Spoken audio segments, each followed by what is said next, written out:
Christ's Letter 4. In this letter, Christ gathers up the threads of his teachings in Palestine and says that he and Muhammad, Buddha, and all other masters have continued to develop spiritually until they have all ascended into Christ consciousness. Christ speaks of the truth of the sexual relationship, saying that the attitude between men and women will eventually change. Spiritual progress will take place, and children with new spiritual potential will be born. One mind, one life, one love. I, the Christ, have come, in my love for you, to make a summary of all that I perceived during enlightenment in the desert, and tried to teach the Jews in Palestine more than 2,000 years ago. Some details of my earthly life have been related in letters 1, 2, and 3. If you have read these, you will know it is of the utmost importance to your well-being to understand that whilst my followers eventually created a religion they called Christianity, founded on reports of my life and teachings, I am not dictating these letters to teach and confirm what my followers have taught. Christianity is a formal religion which, purely for reasons of expediency, took on many beliefs contrary to the spiritual truth of our source of being. What has the spilling of blood to do with universal spirit? As you must now realize, my teachings from the very beginning of my mission on earth in Palestine has always been born of the highest spiritual truth of existence, having nothing to do with human concepts and rationalizations as taught by human minds. Therefore, I repeat emphatically, whilst my persona on earth 2,000 years ago was that of Jesus, the purpose of my presence, the Christ presence, within these letters, is to reach sensitive and inspired souls, to teach them how to draw on divine assistance during the future horror in which the world will ultimately be embroiled. For this reason, my powerful longing to rescue those who can receive me has been crystallized in the form of the truth of existence within these letters. Know this. Heed it. I would have you know, and take particular note, that I came to the Jews in Palestine 70 years before Jerusalem was razed to the ground. I came to the Jews to warn them that their code of conduct would be of no value to them when the future time of travail came upon them, sending them out into a hostile world. It is recorded in a gospel that I wept in despair, lamenting the fact that I would have gathered the people as chicks beneath a mother hen's breast to protect them in their time of destruction. But the people would not heed me. Instead, their religious leaders put me to death. But after the dispersal of the Jews, when their temple was taken from them, did they learn from their experiences? Did they wonder why such a catastrophe had overtaken them? No. They continued in their old traditions and belief in their superiority, although repeatedly historical events proved to them that they were subject to disasters as were other people. At this very time, they have chosen to ignore the truths of existence as I taught them in Palestine, and are bringing upon themselves the self-same conditions as followed my earthly life in Palestine. No matter where they reside, their materialistic values, their head for an eye traditions, are drawing to them the human sorrow they have created for others down the ages by their arrogance and greed. Everything they have endured, they have brought upon themselves. This also applies to those who, through expediency, have allied themselves with Jews because of their financial power within world financial spheres and world markets. Who is it that keeps the vast majority of the world population hungry when there is sufficient food stockpiled to feed people adequately if profit as motive for existence were abandoned? Given the will, financial leaders could formulate and embark on plans to distribute the surplus of goods to the underprivileged. If they were to do so, they would find the entire universe responding with blessings. World economy would flourish, and peace would become a world condition. Before this can happen, what has already been created in consciousness and by aggressive, debased actions worldwide must first be drawn into materialized human experience, not as retribution, but as a natural working of the laws of existence. Rest assured that countries who resist the evil of others are only resisting the consequences of their own seeds of consciousness and actions in years gone by.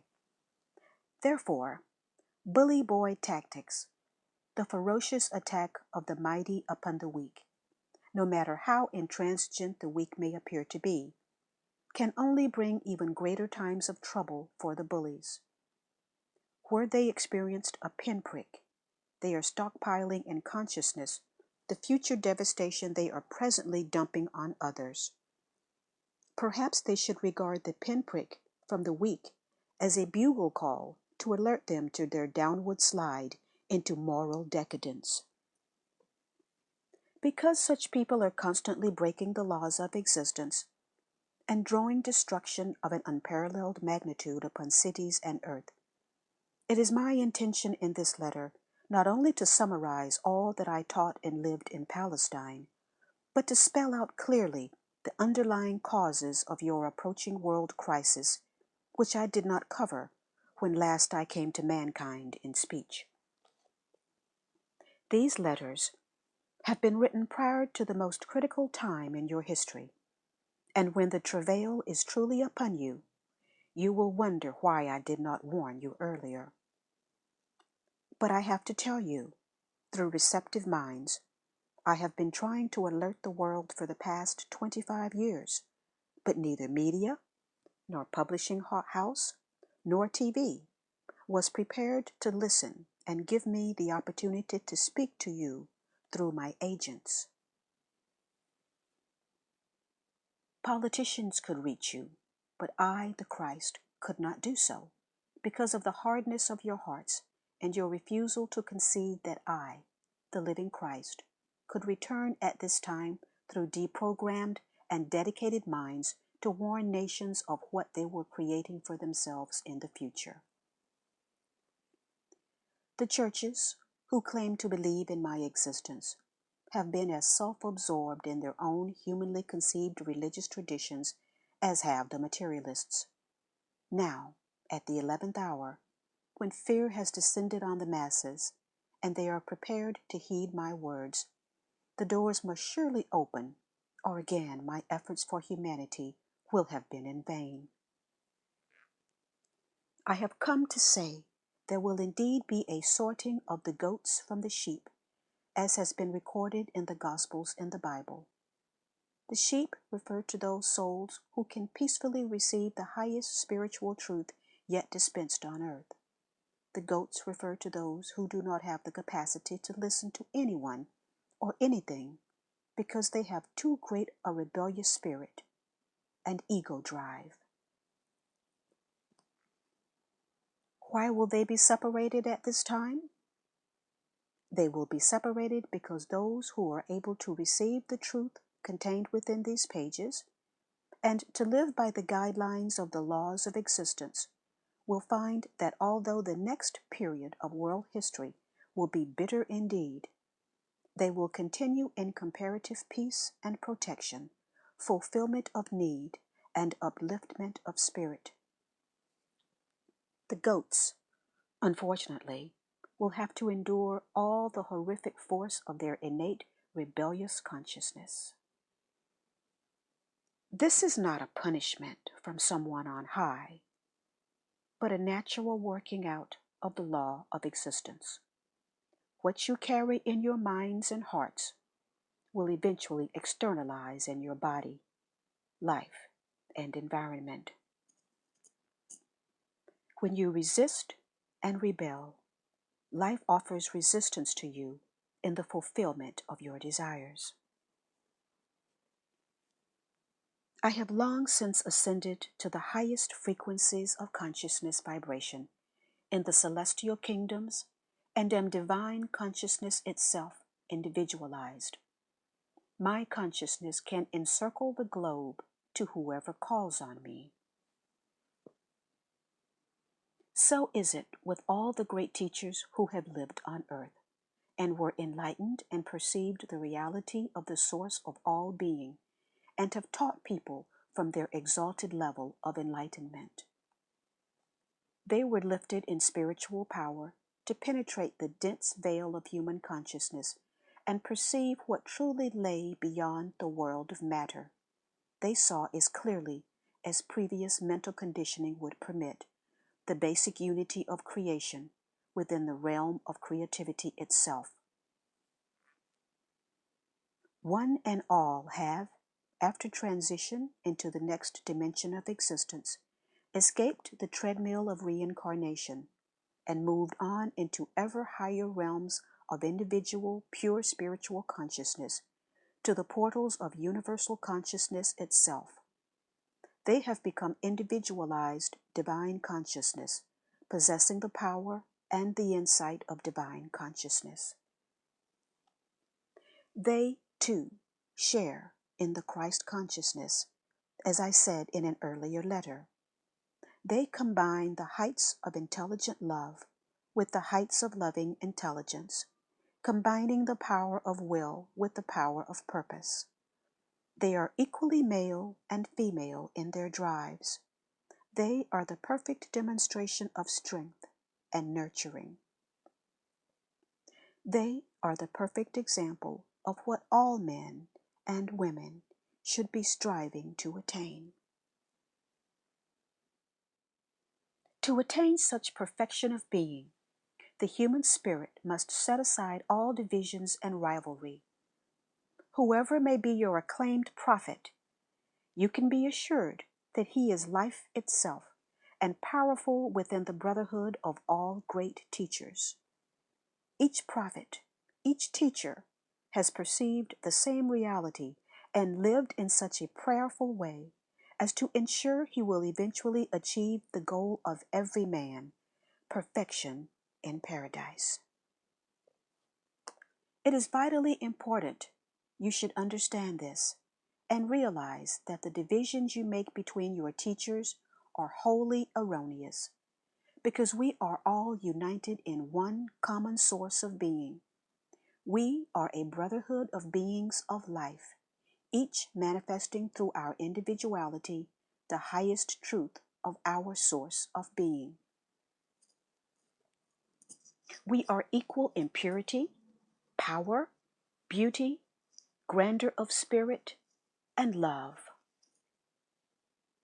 Therefore, the sheep of every religious persuasion, those who have sufficiently evolved in spiritual understanding of the fundamental unity in your source of being, should swiftly seek to unite in equal brotherhood in your towns and countries, and reach out and bond with your spiritual brethren worldwide, irrespective of all that is taking place in the external world.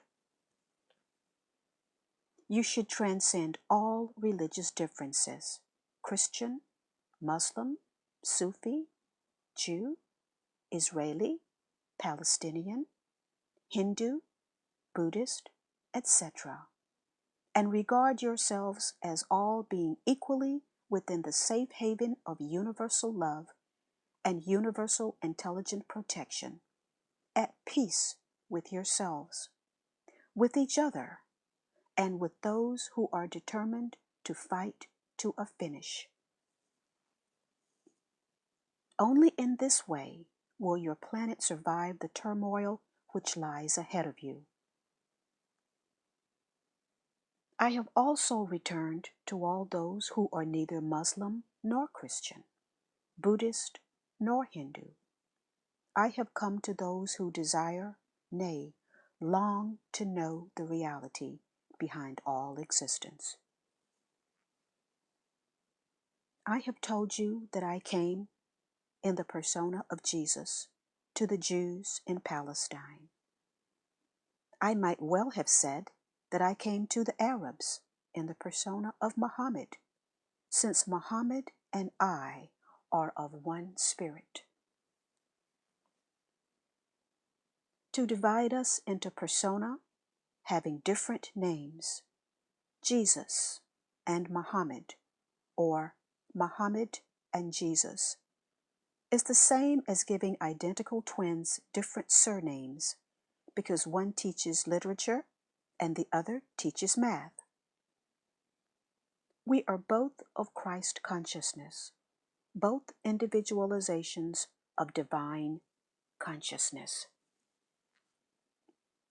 When on earth, we both spoke of a God of love and mercy, according to the way in which our humanity permitted us to perceive our inspired knowledge from God. You must bear in mind that we were both human beings who had been deeply conditioned by our traditional beliefs inherited down the ages. Therefore, our inspiration came to us through minds already possessed by other ideas.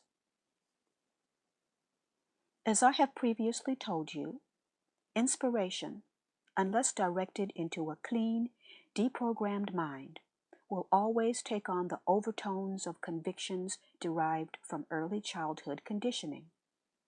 The rational mind, which takes over when the inflow of inspiration ceases, begins to explain the new knowledge and insight in terms of what is already accepted by the human mind. But as I have already told you, I was a rebel almost from the outset of my life and could not accept the Judaic beliefs. I was a clean, eagerly receptive, open-minded vessel into which the truth of existence could be poured in the desert, enabling me to see universal consciousness clearly. Now our perceptions are of the very highest order. We are of one mind, one life, one love, reaching out equally to Muslim and Jew and Christian, Buddhist, and all people, atheist or agnostic. Our only motive in calling to them is to bring them inspired, heart-changing insight, which will enable them to recognize their essential underlying brotherhood in spirit, encourage them to think new thoughts, relate to each other peacefully with forgiveness in their hearts, and thereafter live their lives differently, drawing light from their source of being. We would both speak of universal consciousness to you who are living in this present scientific age, because you have traveled far into scientific understanding and can now receive what we both have to say. Together, we say with one voice, heed, listen. We, and you on earth, are all one at the very roots of our being. What destruction you hand out to others, you are also handing out to yourselves. We, must make it clear that we have come to all people of good sense, good will, and good heart, irrespective of their present race and religious beliefs. We embrace, love, draw you all into our consciousness mantle of protection and safety. We are aware of your problems on earth at this present time. We are aware of the centuries-old conflict between Judaism and Islam. But this rift has nothing to do with us.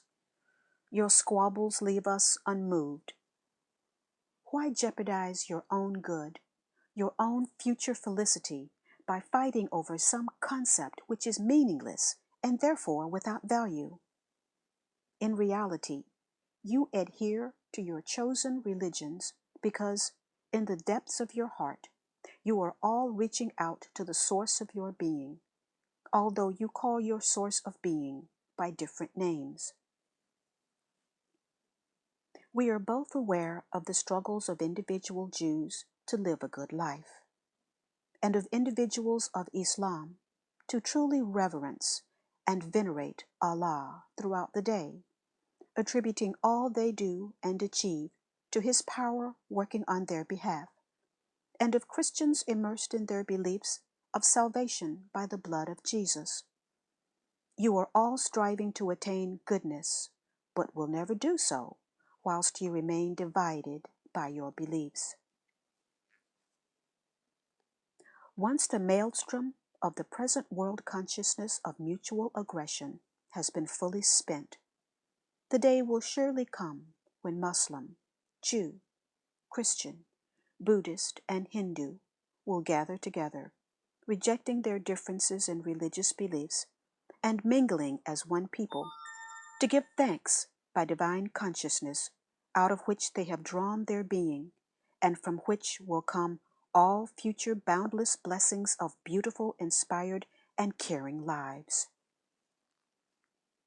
Together, you will rebuild on old foundations and will say, "Let such a thing never happen between people again, for now we know that at the roots of our existence we are truly one. When I make you suffer, I too am lessened in divine life, and my own suffering will follow. We, and the brotherhood within Christ consciousness, are also fully aware of Buddhists and Hindus, followers of Tao, the spiritual adepts in the Philippines, and every other sect and religious discipline in every country which is aimed at reaching and touching, even momentarily, the equilibrium of their universal source of being. We are aware of all. You are all encompassed within our universal love, compassion, and caring. You are all important to us, irrespective of your beliefs, for you are all one at the grassroots of your being. Your souls are unified in divine consciousness. One and all, you are unified and one at soul level within your source of being. If you catch a drop of rain in the palm of your hand, can you say that because the droplet of rain has landed in your hand, and because it has separated from the rain that is falling to the ground, that the droplet is different in being, chemical composition, and quality of purity or strength from the rest of the rain presently falling around you?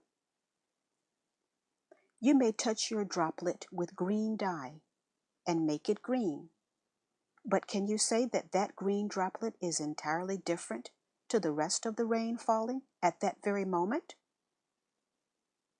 You of good sense, good will, and good heart, sincere and true, will be able to reply, "No, the rain is not different. It is exactly the same in quality and being as the rest of the rain. The only difference is that green or red or blue dye has been added. Therefore, it has become something more than the rain falling around us. But the droplet of rain in the palm of my hand is basically the same as the rain." Every one of you, no matter who you are, what color skin you may possess, what kind of hair adorns your head and protects it from the sun, the shape of your head or body, the language you speak, the thoughts you think, the kind of words you use, the actions and deeds you perform as a result of your beliefs and your thoughts.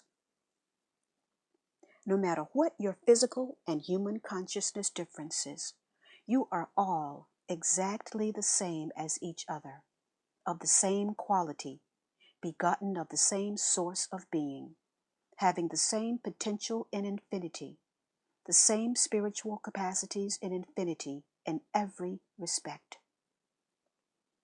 The only difference between every one of you, Muslim, Arab, Russian Jew, American Christian, Tibetan Buddhist, Indian Hindu, are the additives which have been pumped into each of you as a result of your genetics derived from your parentage and race, environment, family upbringing, family resources, poor or wealthy, education, and opportunities in life.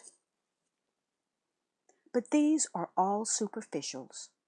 They are additives masking your reality.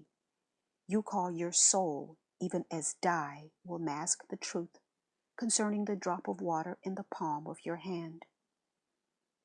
Your soul comes directly from divine consciousness and remains itself pristine and pure and unified in divine consciousness with all other souls, despite all the additives which have covered and corroded it since birth. You must also realize that everyone is born with differing human capacities to make use of the additives pumped into them at birth. The human capacities to be utilized by each soul depend on the spiritual progress it made in previous lives. Some people climb out of deep holes of disadvantages, depression, and despair, and achieve high positions of trust and respect, wielding much influence over others. And some people fall from dizzying heights of advantage, wealth, opportunity, and talents into black holes of despair and depression, drug taking, murder, rape, and whatever. Nevertheless, for all that you have each made or not made of your opportunities or lack of them, you all remain fundamentally and basically of all the same beingness and potential.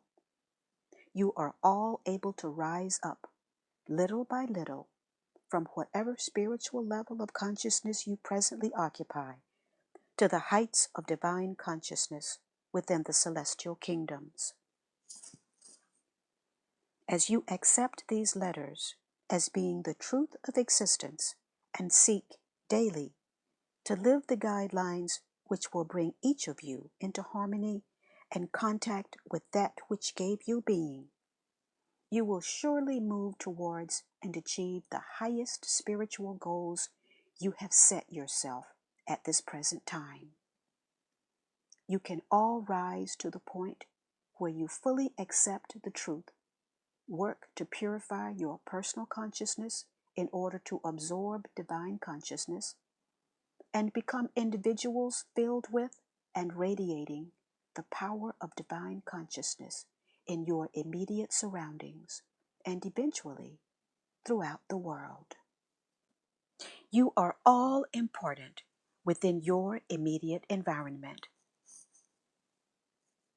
The parent who feels that all that is done for the family is not appreciated, who feels that he or she does not make an impact on family life, is never heard, respected, loved, who feels that outside the home or in the workplace, he or she is of no consequence and will not be missed, is lacking insight. Such a person, be they male, female, father, mother, friend, worker, employer, all make an impact on their environment. If they were removed from it, there would be a hole in the fabric of the environment. There would be loss, and it would take time for that gap to be filled in with the arrival of someone else and by new activities of those left behind. A void is left by the biggest power and voice, doer of good, or the most menial worker sweeping the floor or garden paths. Each one inhabits a special place in the environment. Each one brings their own talent, their own character, their own way of doing things, their own impact on the people they speak to the place where they live or work. They are vital in their own niche. No one can rob a person of their importance, except the person himself, by his denial of his value. No matter if a person is born handicapped, they still have their unique place of importance in the family, the environment. Sometimes they occupy a greater position of importance than if they had been born whole and perfect. Their achievements arouse wonder and respect. The impact they make on the environment depends entirely on their will to be, their will to act, their will to radiate goodwill, their will to make the most of their opportunities, their will to be special for people by making other people feel better than they did before the contact took place.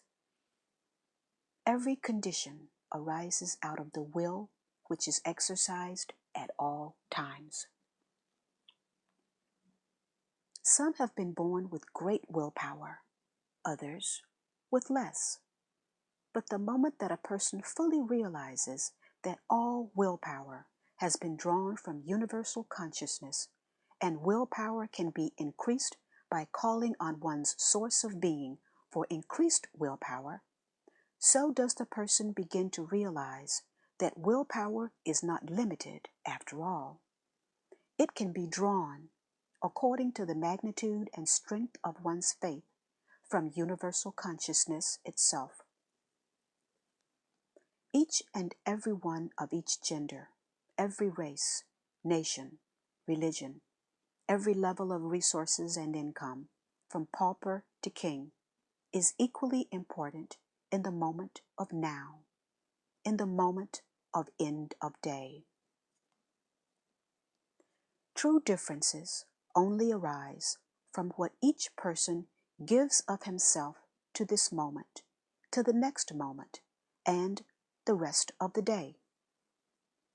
A king or prime minister can be remembered for his goodness, the benefits he brought his country, or for the misery he imposed on the people.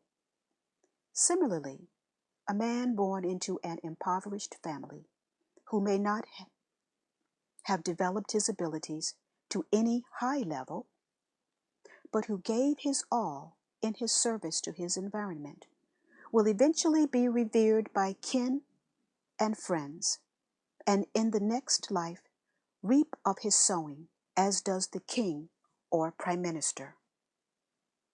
Such a person will have contributed life to his environment, because the nature of life force is unconditional love and service, work and harmony, giving whatever is necessary for the fulfillment of the needs of another. If each day your life force is spent in just giving a cup of tea to people who are sick, then let that life force be spent in its highest form, as eager willingness to walk to the patient with a warm smile and hand over the tea with kindness, goodwill, and a desire for the healing of the person. In such a way, a tea giver can become a radiant medium of healing and upliftment. The more frequently the tea giver calls silently for an inflow of divine consciousness into her own consciousness, the greater and more penetrating will be her radiated life force to the patient. The sick person may not be aware of what is happening, but a room of sick people attended by such a tea giver or carer will recover more swiftly than those who receive their tea from one who hands it to them without a glance of recognition, without a word, without a kindly thought. No, each job, each moment can be sacred and beautiful, radiant with the inflow of divine consciousness, life force, uplifting, healing to the self and others. If a person takes time to realize he or she is a channel of divine consciousness, which is itself all healing, all protection, all fulfillment of a person's every need. One person, even one who cleans the floors and empties bedpans, possessing such a realization, can enter a room and become the most important, perhaps the only, distributor of good amongst 6 people handing out bedpans. Such a person can leave behind a legacy of increased strength in every patient. Every single person who realizes that from their eyes is radiated potent life force to those at whom the vision is directed can know that their glance, that penetrating look, that smiling gaze has benefited the one who received it. For everything we, yes, you and I, the Christ, think and do is an act of consciousness, and consciousness is life force. With the activity of our minds, yours and mine, we shape our consciousness, our life force, into different forms which will bless or curse the environment. The only difference between you and Muhammad and myself, known on earth as Jesus, is the kind of thought and feeling that Muhammad and I radiate to others. We both radiate life-giving consciousness energy to the world. What are you radiating in your world? Remember again how during a time of great stress, during my time in Palestine, I cursed the fig tree, and it shriveled to its roots. Not long afterwards, I was also roundly cursed by Roman soldiers and Jewish priests alike. I, too, was shriveled to my roots before I died on the cross. Beware what you hand out to others. Make certain that you would like to receive the same. A cup of water handed to someone with love can bless and uplift that person, or, if handed out with ill feeling, can make the recipient feel small and of no account, a little weaker and more depressed. What part are you playing in your environment? Are you honored and recognized for the love and goodwill you distribute the moment you set foot in your workplace? Have you caught a vision of what is really important in life? Have you set yourself a spiritual plan, a spiritual goal to be achieved before you pass on into the next beautiful dimension? Will you be sufficiently purified and committed to unconditional loving to move into the higher levels of spiritual consciousness? Or will your goals still be those of your earth plane? Ask yourself, what part do you really want to play in your environment? What is your spiritual destination? Just as importantly, what are your attitudes toward other people? Superiority and exclusivity, or an awareness that most people are doing the best they can with whatever talents they possess? To reach your full potential, you must realize that neither position nor wealth can limit the power you exercise in the world. Your only limitations are your attitudes and thoughts arising from your attitudes.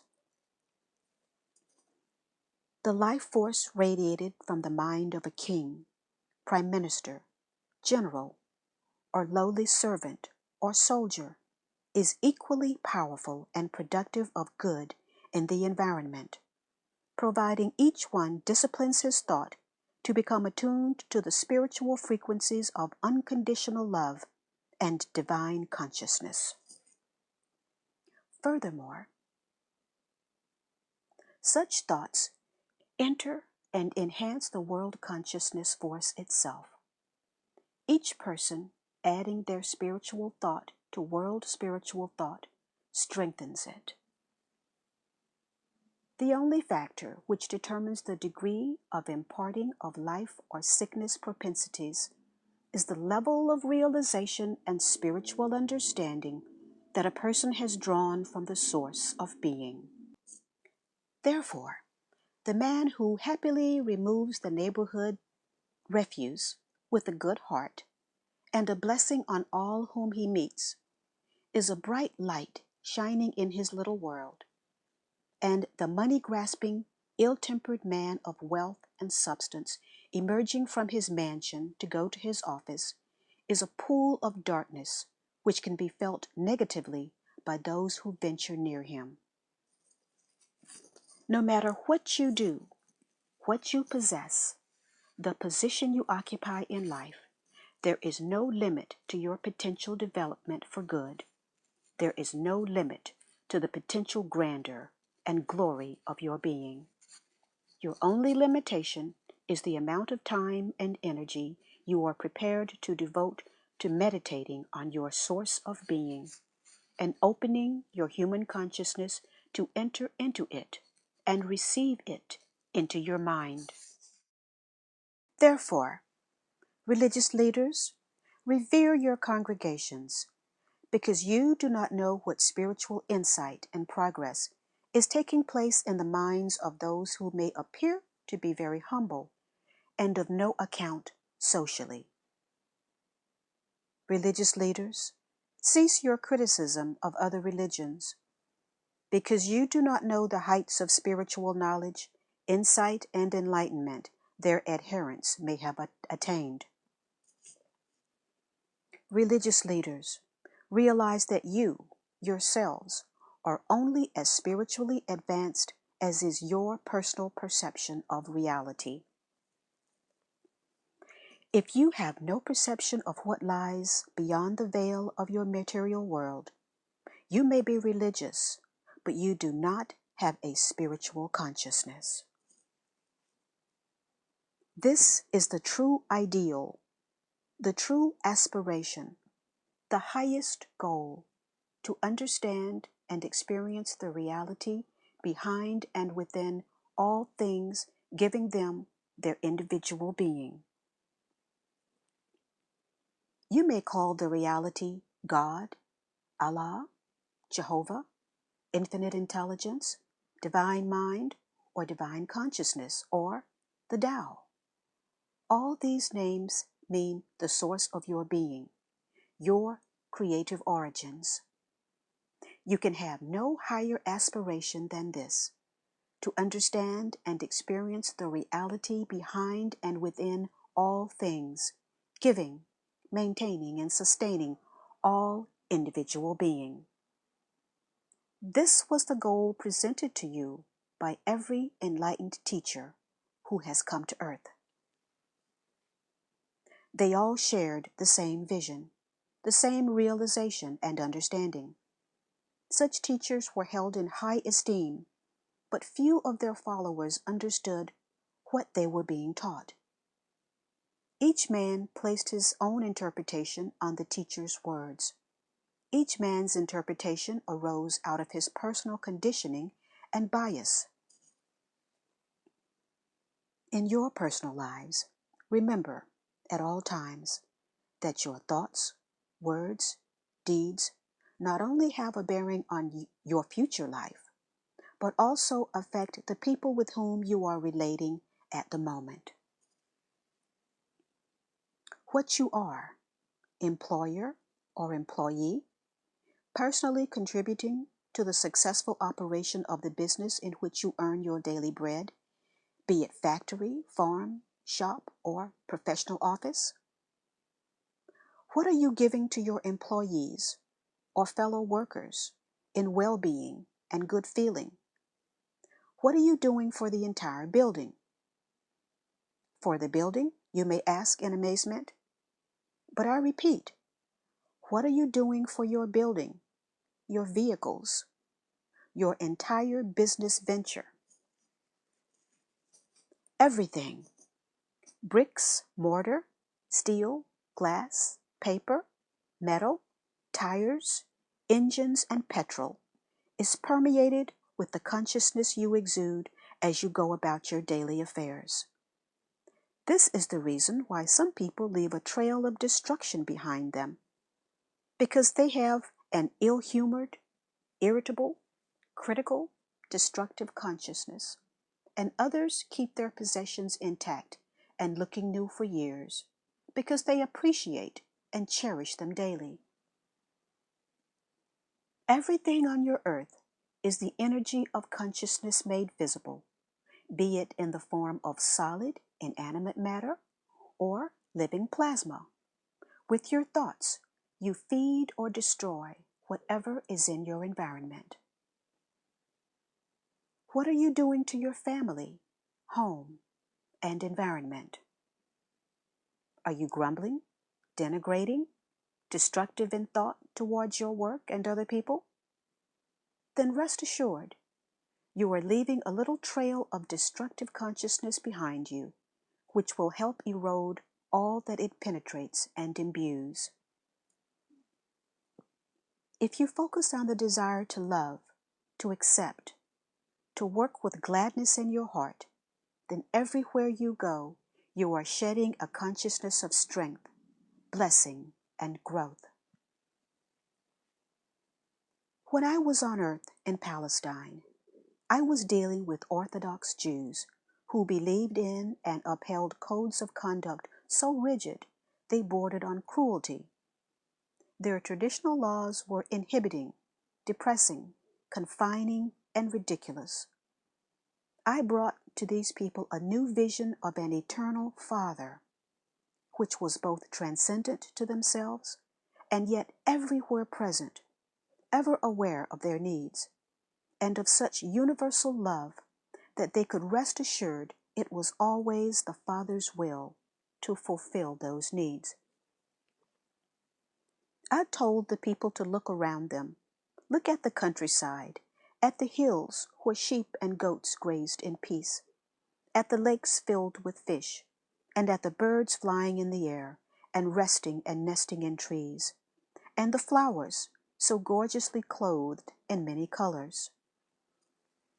I told them, look, understand what you are seeing. You are seeing a world where everything has its needs and everything has those needs fulfilled. How can you doubt when you see the sheep living entirely on grass? What does the grass contain that it feeds fleece, bone, blood, and flesh, and produces young? Are you not witnessing a marvel of supply? Look at the needs of birds, how wonderfully they are provided for. They have shelter in trees and seeds for strength. As for people who have their needs of housing, food, and clothes, the Father has given them the entire world from which to fulfill their needs. Muhammad, after enlightenment, perceived the same indwelling universal spirit, both existent and active in all things. We, Muhammad and I, spoke to our fellow countrymen of the same inspired truth and asked them the same kinds of questions. Is such an all-knowing Father, Allah, divine consciousness, not also aware of your deeper needs, your needs of love, health, and prosperity? How can you doubt this? Only have faith, and your needs will be supplied according to your faith. It is your lack of faith which withdraws energy from the natural flow of Father, Allah, love in your bodies, relationships, and lives. So often in despair, when on earth in the person of Jesus, I exclaimed, would that I could tell you and show you and make you see how it is that the Father knows your needs.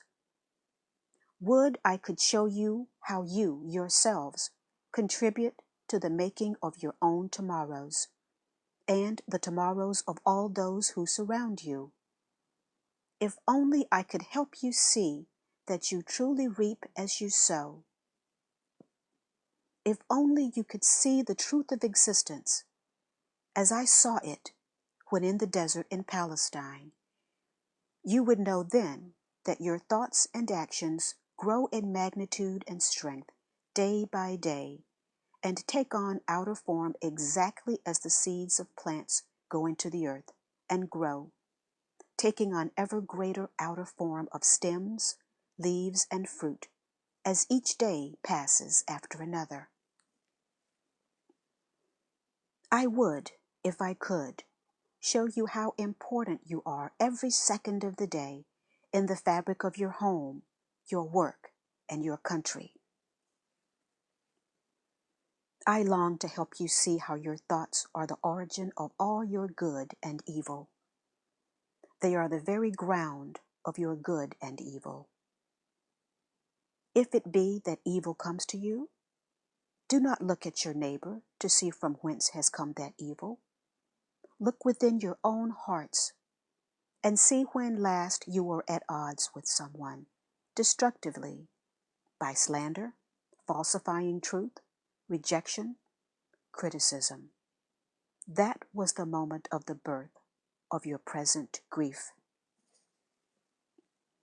You have been told that you must wrest an eye from whoever takes your eye, but I tell you that this is foolish.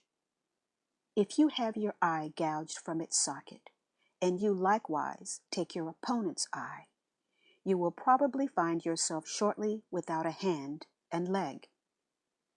Better to stand stock still, raise your mind and heart to the Father, Allah, divine consciousness, and pray for help and healing and protection from any greater calamity. And pray too for your adversary, because any ill feeling you have towards him will only draw more pain and distress towards yourself. Forgive him, pray for him, and you will bring into being blessings for yourself. Not because you have pleased the Father, Allah, and done the right thing, but because your consciousness will attract blessings into your experience. You will be truly blessing yourself as you pray for blessings for others. But let not this be your motive. Otherwise, the blessing is tainted by your self-regard. Always, in any situation when you are threatened, stop, stand, turn and call on the Father, divine consciousness, for help, and watch the deliverance. It will surely come.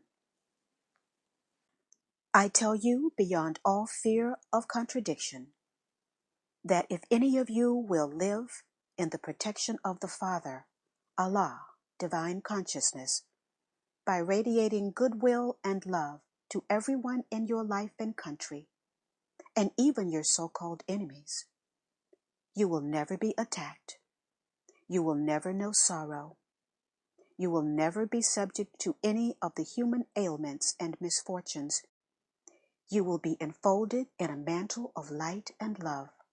Divine consciousness will flow into your mind, your body, and your life. People may be falling ill around you, felled by an attack, or drowning in the agony of fear. But you will walk the same path, conscious that no one has the least human power against the power, the source of your being, which has given you your own being and life on earth. Not one may dare deny this statement, since none who would want to deny it has reached the level of spiritual consciousness where such protection is a normal occurrence. Therefore, how can they deny this statement? And I speak the selfsame truth to those who have reached the level of spiritual consciousness which perceives the universality of the Father, Allah consciousness, and its abundant love radiated to all and everyone. Such spiritual adepts strive to live within and radiate that love, and will gladly confirm that this is a truth I have stated.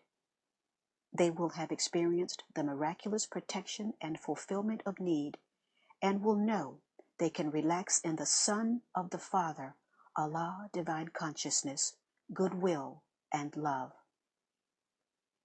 They will also be happy to accept that divine consciousness, called by any other name, God, Yahweh, the Absolute, Infinite, Allah, always remains the universal, interpenetrating divine consciousness, despite all the differing terminologies used by various nations. They will have reached that level of spiritual awareness when they can perceive that behind all color, language, beliefs, actions of whatever kind, all people, all creation itself, is one at the grassroots of their being. Man and ant share the same origins within the equilibrium of universal consciousness. This is true freedom, the only freedom. Until you are prepared to realize and accept that your source of being within you and above and around you can indeed flow into your mind and body directly in response to prayer, you will be subject to all the ailments of the earthly and human consciousness. When you steal, maim, and kill, you will be maimed, wounded, or killed in body and or spirit. When you start a war, it will be a long and bitter struggle. Everything evil you endure, you have been the original cause of it.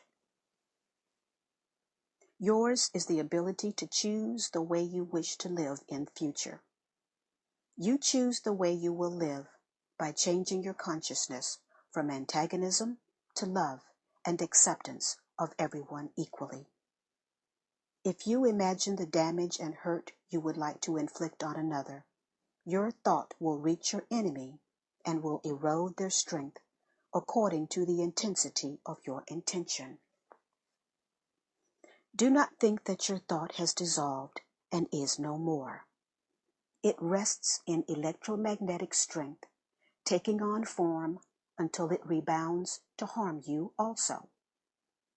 You can do much damage with your thinking and feeling, damage to others and damage to yourself. Therefore, guard them, the tools of your creativity, well, and at all times turn to the Father, Allah, divine consciousness, and ask for relief from any thought which is contrary to the true unconditional love. According to the power of your prayer and the sincere faith in which you raise your mind to divine consciousness, your thoughts will be imbued with new life and love.